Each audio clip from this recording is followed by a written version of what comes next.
Break के बाद आप सभी दर्शकों का अन्नदाता में स्वागत है। चलिए अब रुक करते हैं अगली कड़ी की ओर। किसान भाइयों, हरी मटर का उपयोग सब्जी बनाने, सूप और जमे हुए डिब्बा बंद भोजन में किया जाता है, इसलिए इसकी बाजार में अधिक मांग रहती है। तो आप मटर की खेती से अच्छा लाभ कमाने के लिए इसकी उन्नतशील किस्मों का चयन कर वैज्ञानिक तकनीक से बुआई कैसे करें, इसकी जानकारी दे रहे हैं वरिष्ठ कृषि वैज्ञानिक डॉक्टर मृगेंद्र सिंह।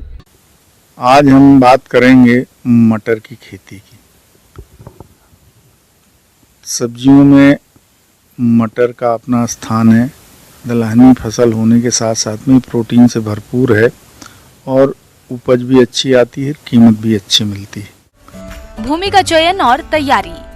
किसान भाइयों, मटर के लिए उपजाऊ तथा जल निकास वाली मिट्टी सर्वोत्तम है। इसकी खेती के लिए मटियार, दोमट और दोमट मिट्टियां उपयुक्त रहती है।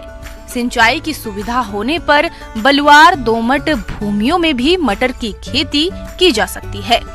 अच्छी फसल के लिए मृदा का पीएच मान 6.5 से 7.5 होना चाहिए। खरीफ की फसल काटने के बाद मिट्टी पलटने वाले हल से एक जुताई की जाती है। उसके बाद 2 से 3 जुताइयां देसी हल या कल्टीवेटर से की जाती है और प्रत्येक जुताई के बाद खेत में पाटा चलाना आवश्यक है, जिससे ढेले टूट जाते हैं और भूमि में नमी का संरक्षण भी होता है। बुआई के समय खेत में पर्याप्त नमी का होना आवश्यक है। तो किसान भाई, खेत की तैयारी करने के बाद हम बात करते हैं उसमें बीज की। सबसे महत्वपूर्ण है किस्म का चयन करना। इसके लिए सबसे बढ़िया अर्केल है, PSM3 है, काशी नंदिनी है, जवाहर मटर 3 है, जवाहर मटर 4 है। इन वेराइटीज का हम चयन कर सकते हैं। खाद और उर्वरक प्रबंधन। किसान भाइयों, मटर की अच्छी फसल प्राप्त करने के लिए संतुलित मात्रा में खाद व उर्वरकों का देना आवश्यक होता है। खेत की अंतिम जुताई के समय 8 से 10 टन प्रति हेक्टेयर गोबर की खाद या फिर कंपोस्ट मिट्टी में मिला देना चाहिए।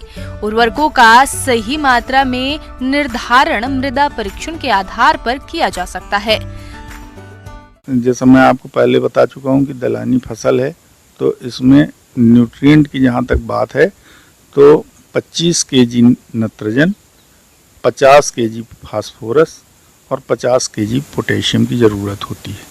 तो बुआई के समय ही हम नाइट्रोजन की आधी मात्रा और फास्फोरस पोटेशियम की पूरी मात्रा बुआई के समय ही फसल को दे देते हैं। बीज की मात्रा और बीजोपचार। किसान भाइयों, बीज की मात्रा बोने के समय किस्म और बुआई विधि पर निर्भर करती है। इसके लिए स्वस्थ एवं प्रमाणित बीज ही प्रयोग किया जाना चाहिए। हमें कितना बीज बोना चाहिए? तो वैसे इसके लिए 100 किलो प्रति हेक्टेयर का बीज दर रिकमेंडेड है। सबसे ज़्यादा ज़रूरी ये होता है कि बीजोपचार आवश्यक रूप से किया जाए और उसके लिए हम बीटावैक्स पावर, जिसमें दोनों तरह के फफूंदनाशक का मिश्रण है, उससे हम बीजोपचार करें। साथ में चूँकि ये दलहनी फसल है, इसलिए इसमें राइजोबियम और PSB से इसका बीजोपचार जरूर करें।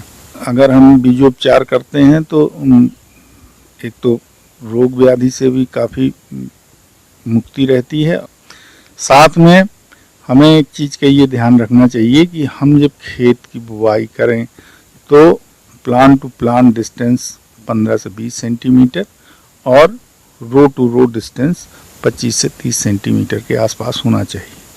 खेत में नमी की मात्रा उपयुक्त हो। कई बार किसान भाई क्या करते हैं कि सूखे खेत में बुआई करके बाद में इसकी सिंचाई करते हैं, पर अपने को खेत की सिंचाई करने के बाद जब उपयुक्त नमी हो तभी बुआई करनी चाहिए, तो अंकुरण अच्छा आता है। ये विशेष रूप से ध्यान देने की बात है। मटर की फसल में सिंचाई प्रबंधन।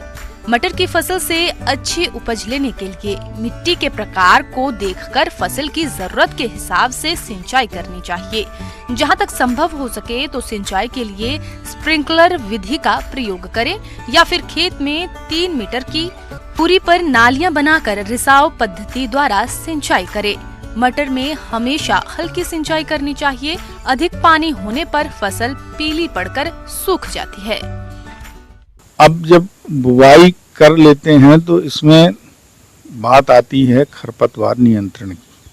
तो इसमें कोई चूंकि दलहनी फसल है, पोस्ट इमरजेंस कोई इसमें रिकमेंडेड नहीं है बीडीसाइड। तो बोने के तुरंत बाद से 2 दिन के तक हम पेंडामिथिलिन 3.3 लीटर 30 EC का 700 से 800 लीटर पानी में घोल बना के हमको इसका स्प्रे कर देना चाहिए। उपयुक्त किस्म का चुनाव करते हैं और बीजोपचार करके आप इसकी बोनी करते हैं, कल्चर का प्रयोग करते हैं, तो आपको निश्चित रूप से इसमें अच्छी फसल प्राप्त होगी, अच्छी पैदावार होगी।